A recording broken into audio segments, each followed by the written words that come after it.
Well, I've been wondering about that. I've had a very checkered, irregular career.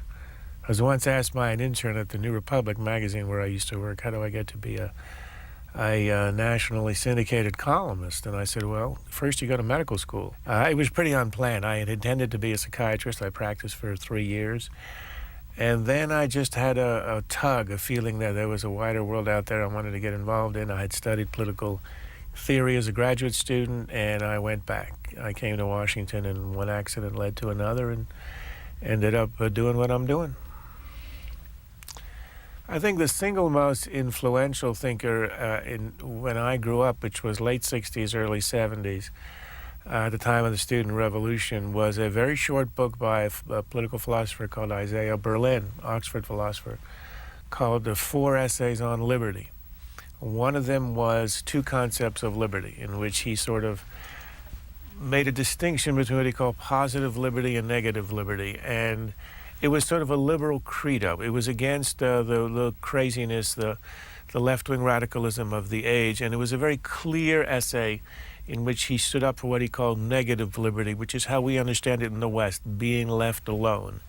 Whereas there were all these ideologies, Nazism, communism, socialism, fascism, which offered you a positive liberty, which meant we were going to find your higher meaning, being, but by regimentation, which was an odd and paradoxical. And he kind of pierced that in that essay, and I've been a sort of a small L liberal ever since, cured of any radical impulses. So that, I think, was the single most influential text, a single essay. John Stuart Mill was my favorite political philosopher. Also the famous essay on liberty. As you can see, liberty is a theme here. And a fiction writer, Borges, Jorge Luis Borges, who was an Argentinian short story writer. You can see I like the short form. Who wrote rather mystical and magical, very short fictional stories with deep philosophical roots. And that's, if you had to have the 3, that's the 3. Reading seriously or reading letters? I think when I was at McGill undergraduate, and I read for my courses, but it wasn't until I went to Oxford afterwards and studied political theory with a philosopher called John Plamenet, who made me read the great political writers, Hobbes, Locke, etc., one a week, and writing them an essay every week. I remember I handed him my first essay one week, and I came in to see him, and he said, Krauthammer, I don't know about your creativity, but you're certainly creative in your spelling. That kind of put me in my place. But reading with him for a year was my first sort of experience, mind-expanding experience of political theory. And in a sense, that year and a half is what has stayed with me all this time. No, but no American is serious when he goes to Oxford. You go there to have a good time. It's always an interlude. You're between undergraduate and whatever school you're going to go to after. Grades don't matter. It's a new country. The country is wonderful. It's all new, and you tend to go and have a good time. Well, it was where a lot of Americans had gone. It was rather specialized in political philosophy, which is what I was interested in. And it had a graduate dormitory, which in 1970, when I was there, was the only one in town that was co-ed. That was its highest distinction. And that's where I met my wife, who was a student at St. Anne's. She was studying law. She practiced law for a while. And then in July of 1978, I quit medicine. She quit law on the same day. And she has been an artist, a painter, and sculptor ever since. You can tell our parents were somewhat disappointed with us, given their investment in our professional education. It's a rather epic story. My father was originally from Ukraine, but he lived in France most of his life. A naturalized Frenchman. He went to law school there, was a lawyer. During the war, World War II, he fought with the French army. That only lasted 6 weeks. Afterwards, he went to Cuba and Brazil, back to France, America, where I was born, and ultimately to Canada, where I grew up. It's an interesting story. By the end of his life, he spoke 9 languages, and by the real end of his life, he was speaking them all at the same time. So I would interpret on his behalf. whenever he needed a word, he'd pull it out of any language he could find, even if his interlocutor had no idea what he was talking about. It was very charming. My mother is from Belgium, left on May the 10th, 1940, which is the day the Germans invaded, made her way through France, ended up in New York, working for the Free French, translating American Army manuals into French for the Free French. Met my father in Cuba, long story, and she now lives in New York and in Miami. My dad at the time was running a diamond factory which was producing industrial diamonds for the U.S. military. My mom was visiting her parents who didn't get into America, didn't have a visa, but ended up in Cuba, as a lot of Jews did. And she met him at the Hotel Nacional, and the rest is journalistic history and a lot of other history. I have a brother, born in Brazil, lives in L.A., a physician. Well, I think it had a lot of influences on me. It was a very worldly upbringing. My parents had been everywhere. Their friends in New York and in Canada had also been everywhere, not because by choice, but sort of scattered by the war. And that sort of confluence of influences I witnessed, I grew up with. The other thing is that you grow up, especially if you're Jewish, you're also post-Holocaust. You grow up with a sense of the tragic element in history. It tempers your optimism and your idealism. And it gives you a vision of the world which I think is more restrained, conservative if you like. You don't expect that much out of human nature, and you are prepared for the worst.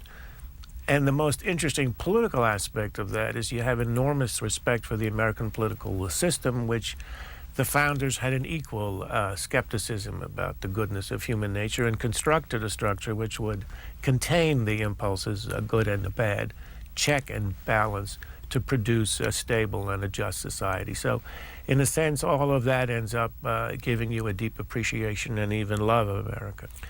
None.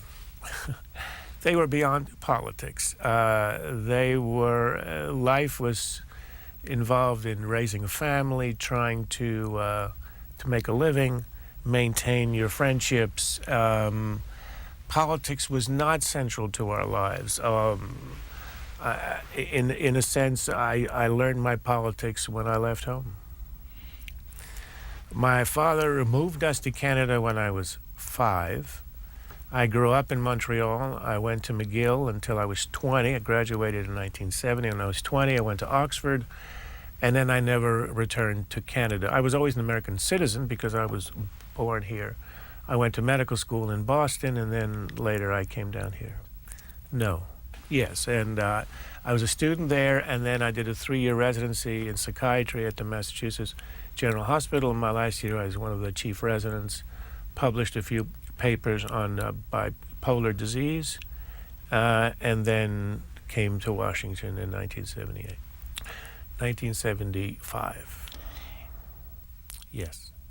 When I went into medical school, coming out of a couple of years of political theory, and I thought psychiatry would be the perfect compromise between the broad thinking of political philosophy, a philosophy on the one hand, and the practical aspect of life in medicine.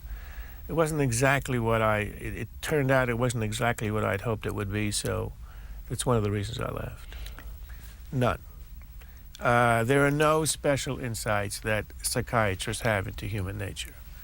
You and I have the same capacity to analyze political leaders, their motives. People assume if you have a psychiatric degree, you have a kind of a Delphic insight into what makes people tick. What psychiatry does is it gives you knowledge about the mental illness. So when you deal with people who aren't well, you do have insight that laymen don't have. You also know how to treat it, and drugs and all. I have a tremendous respect for psychiatry. But analyzing political or social life, it's of no advantage whatsoever. And I've tried not to pretend in my career as a journalist that it does. In fact, in the first years of my writing as a journalist, I didn't hide the fact that I was a doctor and psychiatrist, but I never highlighted it. In my last year of residency, when I had to look at the future, which was the rest of my life in the field, and I said, no, that's not what I want to do. I think I might have made a mistake here.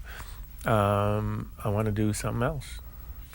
1974. We're married now 31 years. 1972, I was a freshman in medical school in my first year and ended up being hospitalized for a year and 2 months.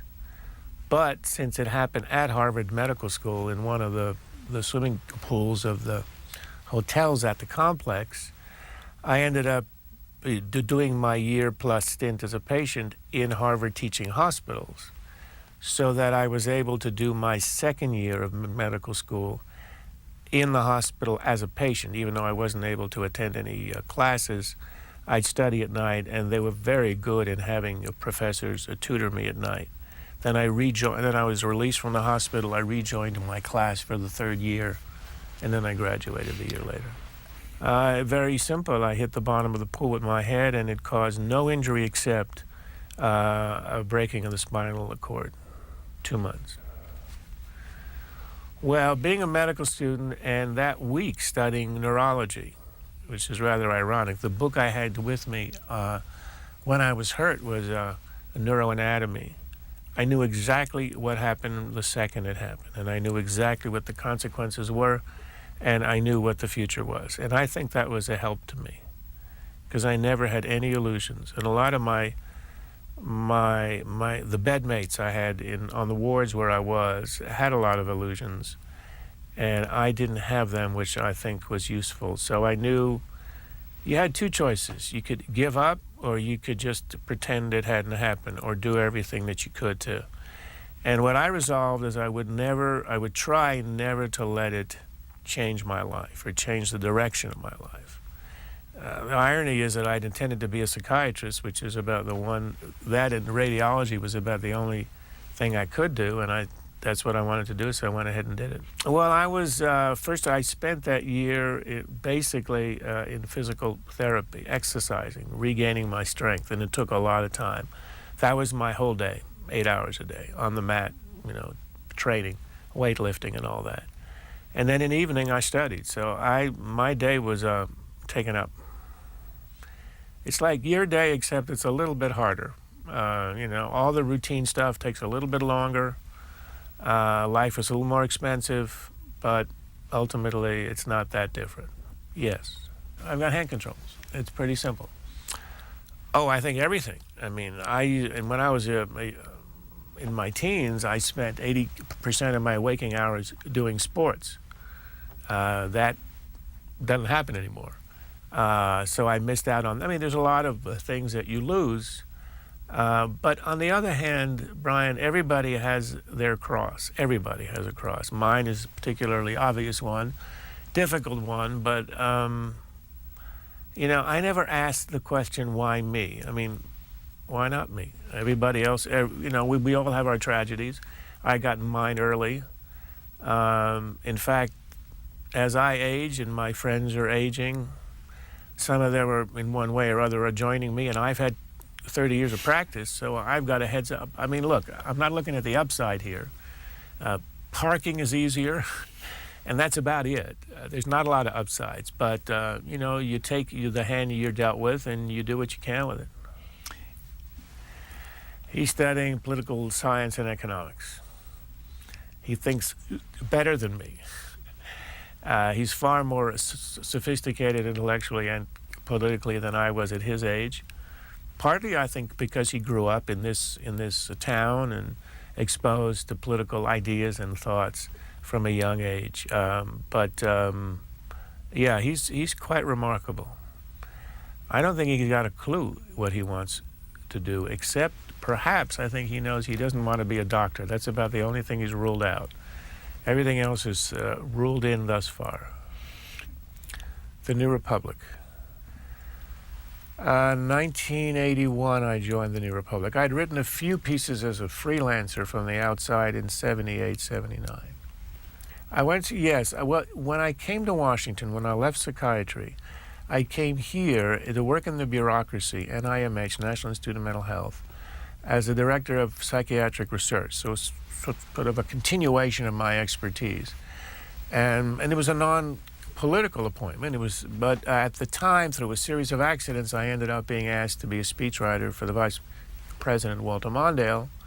And I did it, and then when we lost the election in 1980 and I was unemployed, the New Republic, for which I'd written a few pieces on the outside, invited me to come to be a full-time editor, and that was the beginning of my journalistic career.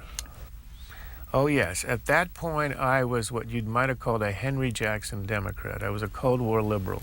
I was a believer in the Great Society, but I was also a believer in a tough approach to the Soviet Union, which means I had pretty much of a home in the Democratic Party at the time. You had Pat Moynihan, you had Henry Jackson, the great senator from Washington State, and later on that element of the Democratic Party shrunk to nothingness. And as it did, I was without a home. I remained generally without a political home, but you could obviously fairly call me a neoconservative now. There's several distinctions. One has to do with personal history. Neoconservatives generally are people who started out as liberals, and as the dean of neoconservatism, Irving Kristol, once said, was mugged by reality, and they evolve in time into conservatism.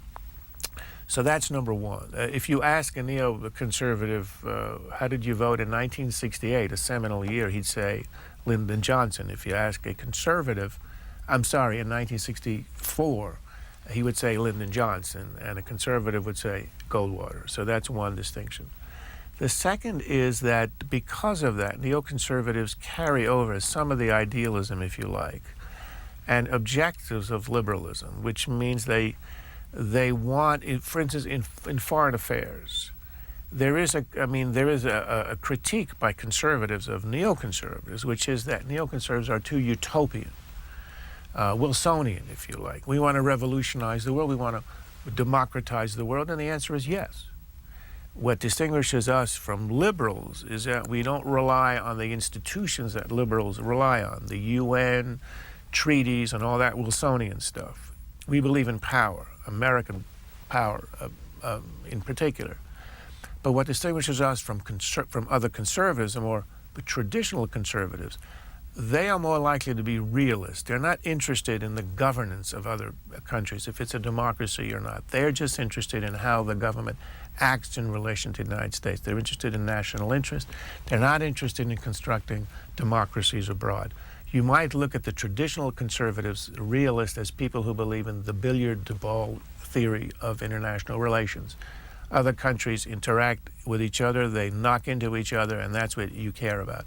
Neoconservatives care about what's inside the ball and how it governs itself, because the idea is that if you can change the way a society governs itself, Afghanistan, Iraq, Lebanon, the Soviet Union, then the policies will change, and then you might have a safer world. Well, the obvious ones, of course, Lincoln, Washington, but if we're looking at recent history, I'd rank the 20th century presidents, FDR number 1, Reagan is number 2, and Truman is 3. The current president, history will determine.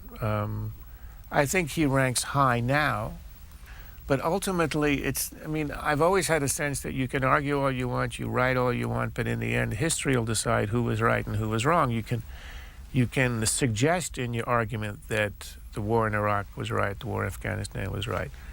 But we'll learn in 10 years or so if Iraq was a success. I think it will be, and assuming that this Bush doctrine of changing the Middle East, changing the culture of the area as an answer to 9/11, and as a way to prevent a new 9/11, I think is correct. But again, it's a theory. It's being tested on the ground as we speak. And I think if it works out in Iraq and Lebanon, places like that, I think he'll be ranked very high, perhaps as high as Reagan. He saved American democracy internally in the age of fascism by softening it and by making it less harsh capitalism and governance, number one. And secondly, he defeated the great enemy of that time, fascism. So without a doubt, he stands head and shoulders above the others.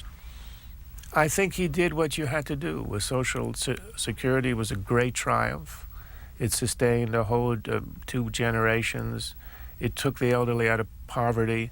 And the very sense of caring implied by all of his other programs, some of which worked, others did not, was necessary in an age where capitalism had created a calamity and where there were the siren songs of other ideologies, undemocratic ideologies in Europe ready to sweep America. They swept Europe, but they never reached here because we had FDR, who understood the threat, understood the need, understood the ideological challenge, and chose a path in between of a compassionate government, which is absolutely necessary. Now, as you know, a lot of these programs, I think, are now outdated, but at the time they were completely necessary, and they saved American democracy.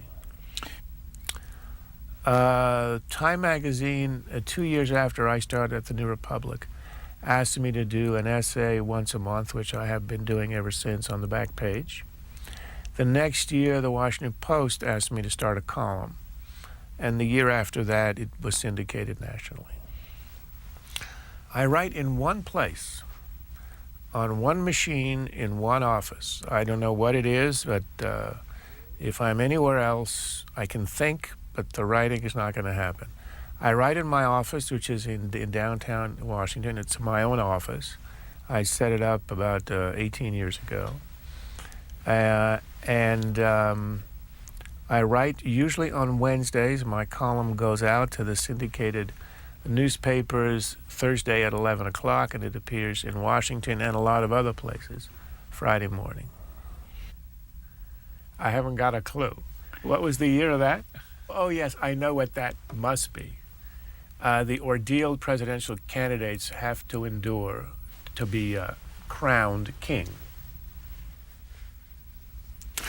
Sounds poetic, but it doesn't sound like me, unless I was headed somewhere with that. That one I recognize. It is true. I think in that column, I was writing that if the airline industries ran ad against each other, the way that Democrats and Republicans do, they would highlight the crashes and all the crying and all this. Nobody would ever step on an airplane, but other industries know that that's catastrophic. Politics is the only industry in which the competing sides just destroy each other on the air every 2 years, and then people are puzzled when the turnout is low and people are disgusted and alienated. It's built into this insane system we have. I usually write all day. I mean, I don't have a specific, I'm not one of those who wakes up at 3 in the morning, writes until 7, and then goes off and fishes.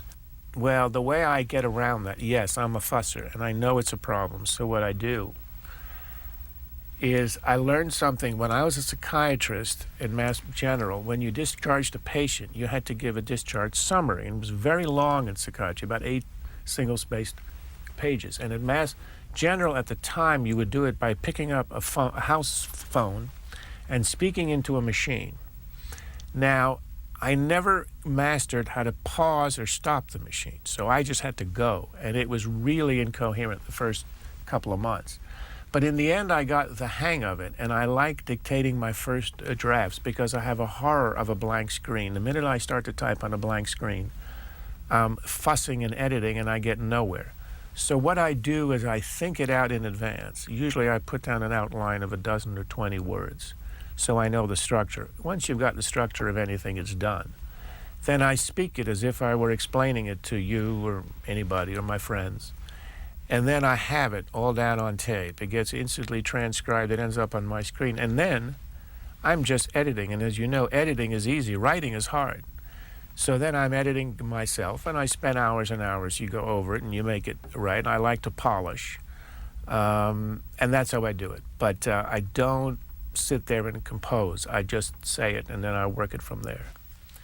No, I did a collection 20 years ago. I wasn't very happy with how it turned out. I'm working on a book coming out of a speech I gave last year, which sort of tried to set out my ideas on foreign affairs, called Democratic Realism. And I think I'll probably have that done by the end of the year. Yes, I think I was writing about the fads in medicine, particularly over-the-counter stuff. I think it was an attack on holistic medicine. I'm rather skeptical about all of that stuff. I believe in traditional medicine. So that must be what that one was about. I remember that one. It was my first major piece for the New Republic. It was a cover piece. It must have been 1981 or 2. It was called The Cult of Confession. And I was writing about the fashion, which of course at the time was new. Donahue was a sensation at the time, of getting people to come out in public and to talk about their sins, basically. At least sins is the word you would have used a few hundred years ago. And to do it as a kind of public display, which I found a very interesting phenomenon, very odd, sort of a twist on. It was kind of the secular version of confession. And of course now it's completely commonplace, and if I wrote about it, people would wonder why I found it strange. I'm not sure what the context was, but I have been worried for many years, I hope not too piously, about the invasion of privacy in public life. It scares away a lot of good people. It also judges people in private lives in a way that's unfair. All of us have our sins and foibles. And if you highlight anyone's, you can destroy him or her very easily. And I find it too easy a sport. You see it going on in hearings on the Hill. You see it going on when candidates run for office. Again, it's part of the cult of confession, where on the one hand, you've got people who step out and want to make spectacles of themselves as a way to become public figures. On the other hand, you've got public figures of whom we are making spectacles by going into their lives. And I think for a democracy, it's extremely unhealthy. We ought to have a realm in which you judge people on how they act in public. I'm glad that we didn't know anything about FDR's inside life, interior life at the time. We might have lost FDR when we needed him, and Churchill and all the others. So I'm not sure there's any advantage or gain to a democracy in having this microscope on their interior lives. Oh, absolutely. Research is different. It's instantaneous. It's almost infallible. You can get everything you want very quickly. I used to have to send my research assistant to the Supreme Court to wait outside as decisions were actually handed out. He'd have to race back to get it to me in time for me to read it and analyze it and write about it for the next morning. Now you go online, you have it instantly. Email, instant reaction from your readers. And the blogs, which to some extent are a very good check on the mainstream media, on the other hand, are an echo chamber for possible innuendo and falsehoods. So, like everything, every new invention, from the jet to nuclear weapons, there's an upside and there's a downside. I don't remember, but it was in the 80s. I think I was asked to go on what was called a Gronsky and Company at the time, which then evolved into a show called Inside Washington, the same show which I've actually been on as a regular since the invasion of Kuwait in 1990. My life is sort of pegged to events that triggered events in my own life. At that time, they asked me to go on the show, which was in the summer of 1990, and I've been on that every week ever since. Well, if you write about dogs, you're guaranteed to get enormous reaction. I once wrote in defense of the Border Collie, which was under assault by the American Kennel Association. I'm a little bit hazy on the details, but I became a hero to dog lovers all over America. Offered a lot of honorary positions. The most recent heavy reaction was when I wrote a column very critical of The Passion of the Christ, the film. I got 2,000 emails. I remember my research assistant told me by about 5 o'clock in the afternoon on the morning it came out that I'd had about 800 emails and they were running rather negative. So I asked him what was the ratio of the positives and the negatives, and his answer was, I'm still looking for the positives. But that was an avalanche. I thought it was a terrible movie. I thought I didn't criticize it aesthetically, but I think politically and religiously. I think it was objectively anti-Semitic, and I tried to point out where it deviated from the Gospels in being rather negative towards the Jews of the time. And I had the impression it was deliberately so. So I wrote it. And of course, being a conservative, I have a constituency that was rather shocked by that. And they expressed their shock in numbers and in intensity. Well, I mean, whenever you talk about your own theology, it sounds grandiose, so I'll try to be as modest as I can. I grew up in a Jewish tradition, Orthodox home. I very strongly Jewish. In terms of my theology, which luckily Judaism does not insist on theology a lot. Judaism is a religion of good works, not of belief. You don't have to have a belief to be saved, etc. So it's a religion that doesn't demand a lot in terms of that, and it doesn't demand a lot, and I don't give it a lot because I'm a skeptic. I'm not at all an atheist. I mean, of all the possible theologies, atheism is the least plausible, I think. I mean, you've got to explain the existence of the universe, and to assume it invented itself or created itself is rather odd. I mean, the only important question, the most important question is why is there or can there be anything? And how can there be consciousness? Atheism is not an answer that is plausible in any way to me. But then short of that, I guess I'm a skeptic in the way that, say, Jefferson was, in the sense that I don't accept the accepted accounts. I suspect there's something out there mysterious, sort of the Einsteinian mystery, and beyond that, I haven't a clue. I mean, I once said to a friend, I don't believe in God, but I fear him greatly.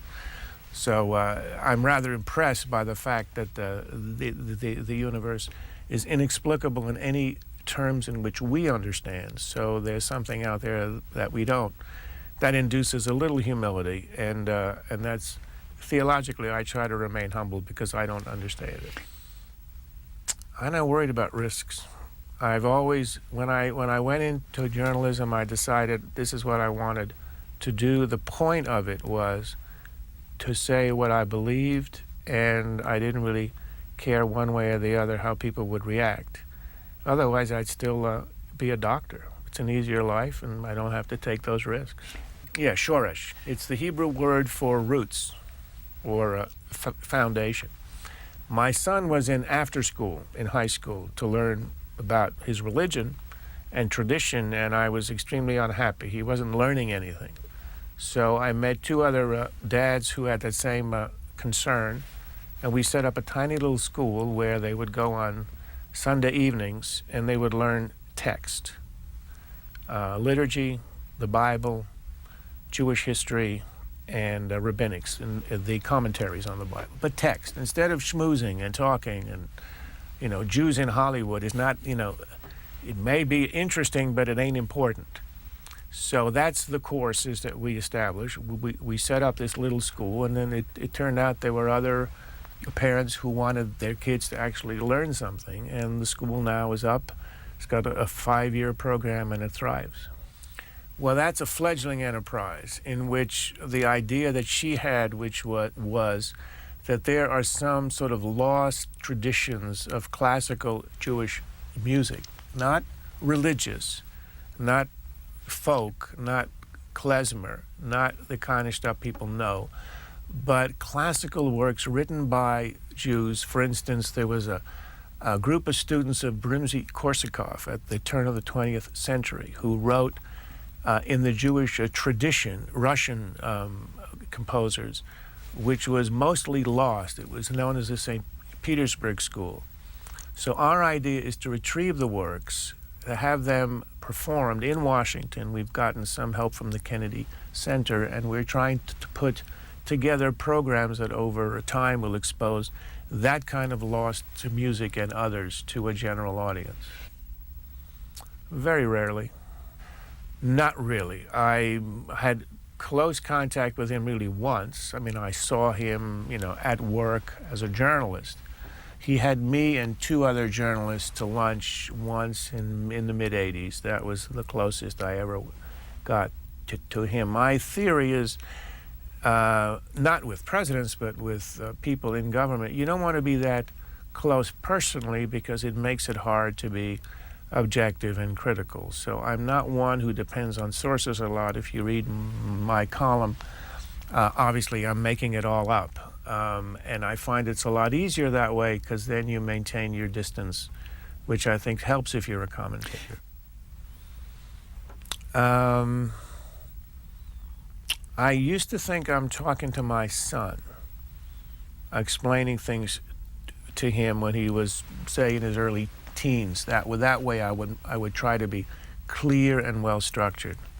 Well, he's a big boy now, so now I basically think that I'm talking to friends at dinner and telling them what I think about a certain issue. So that way you're more informal and the language is less stilted. No. There are weeks, there are months when I never hear a thing. I'm shooting arrows in the air all the time, and I haven't got a clue where a lot of them land. I want to write the book on foreign policy.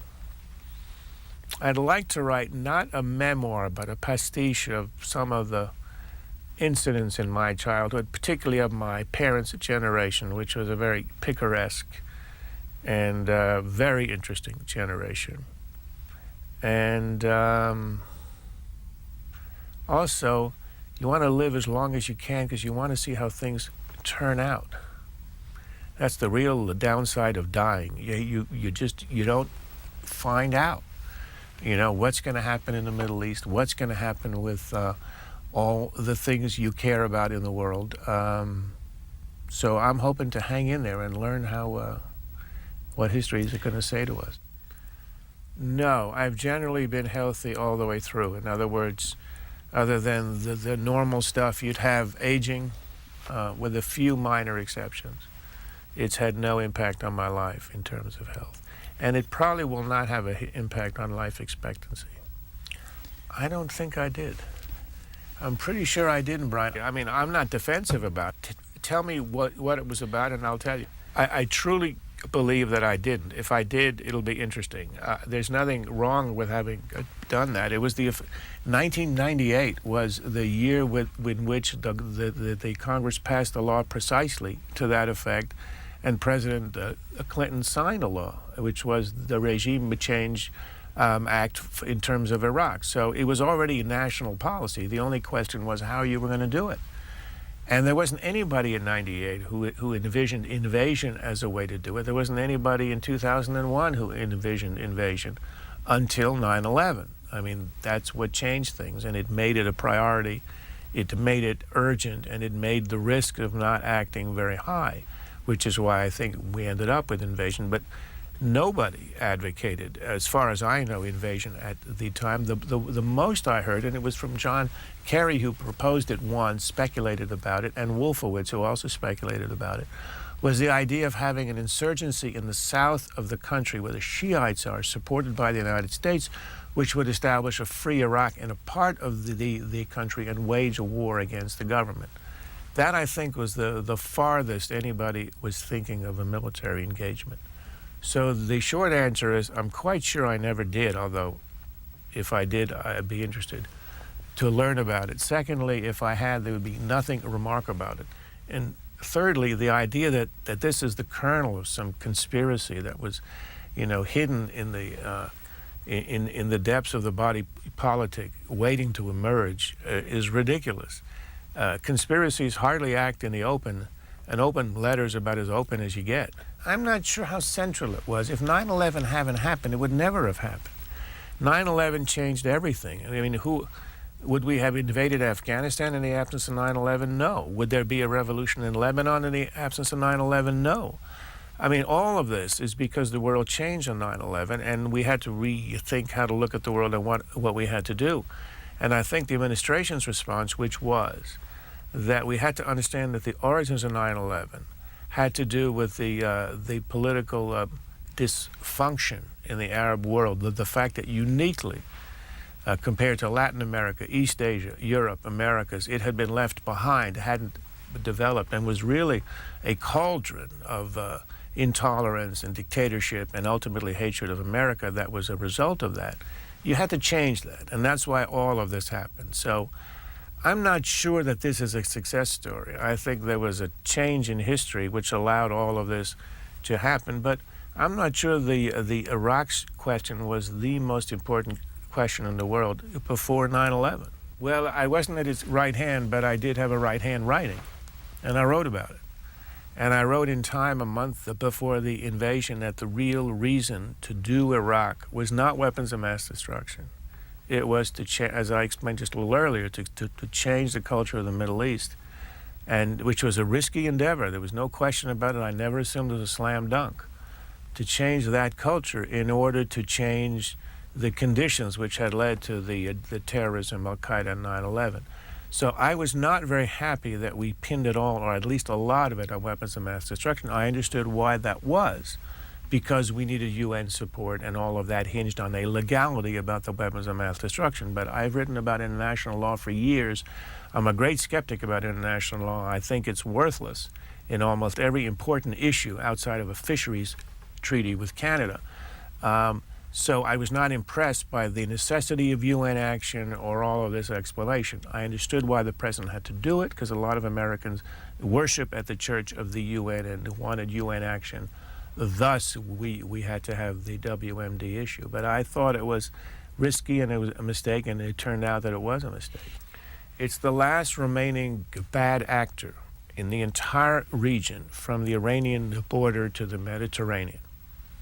You've got Turkey, Lebanon, Israel, a new Palestine, Iraq, Jordan, Kuwait, all democratizing to one degree or other, all rather tolerant, heading in the right way. Syria is the bad actor, destabilizing everybody, destabilizing Lebanon, supporting the terrorists in Palestine and in Israel, working to help the insurgency in Iraq. And if it changes, which I think it could, if it's humiliated in Lebanon and withdraws precipitously, if the regime there is changed, I think it would completely change the complexion of that region and would secure it for the kind of democratization that we really want. I believe in its right to exist. I believe it has been unfairly attacked over the years, starting with the Zionism, its racism. It's been a target of the international left, which is a scandal. I think it's a shame to the international left. And I think if Israel were ever destroyed, it would be on our conscience in the West for generations, like the Holocaust. We don't, well, I mean, the aid that we are spending on Israel is mostly military, and Israel's economy is becoming stronger and stronger, and I think ultimately, perhaps within a few years, it will wean itself off the money. I don't think the money is the real issue. The issue is it causes a lot of Arabs to be angry with America, and I understand that. But the answer is not to throw your friend into the sea. I mean, the Chinese are angry with America over our defense of Taiwan. The answer is not to throw Taiwan into the sea, but is to try to find some accommodation. And I think we have tried very hard to do that. I really, for the first time in many years, I'm an optimist on the fact that that might happen. I thought the Oslo agreements were a fraud and a deception from the first day they were signed, and in fact they turned out to be. But there's a new realism in understanding the issue, and I think that over time, if we can find some accommodation, which I think the Arabs may be getting ready to do, that will help to improve our relations with all of the Arabs. I think for our generation, it's the war on terror. No question that the problem today, the threat today, is that these guys will get their hands on a weapon of mass destruction, and they will kill 1 million Americans in one day. That's an existential threat to the United States. That is, without a doubt, the issue of our time. I think we will prevail. I think because of what we are now pursuing in the Middle East, the Arab Spring that we're seeing, our generation may be able to manage this issue and solve it. And then the rising issue will be China. China is the second issue, but it is not immediate. It's a long-range issue. It'll be the issue in mid-century. Luckily, I'll be gone, and others will have to deal with it.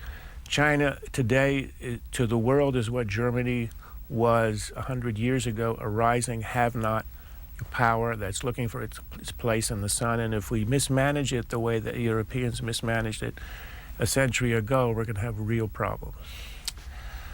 Because I believe that domestically that is a very interesting problem, difficult problem, and important. And it's neglected. We're beginning to get a mastery of the human genome and even human consciousness that is going to scare us to death in a decade or two or three. And this council is starting to think about what the problems are, how we might address them.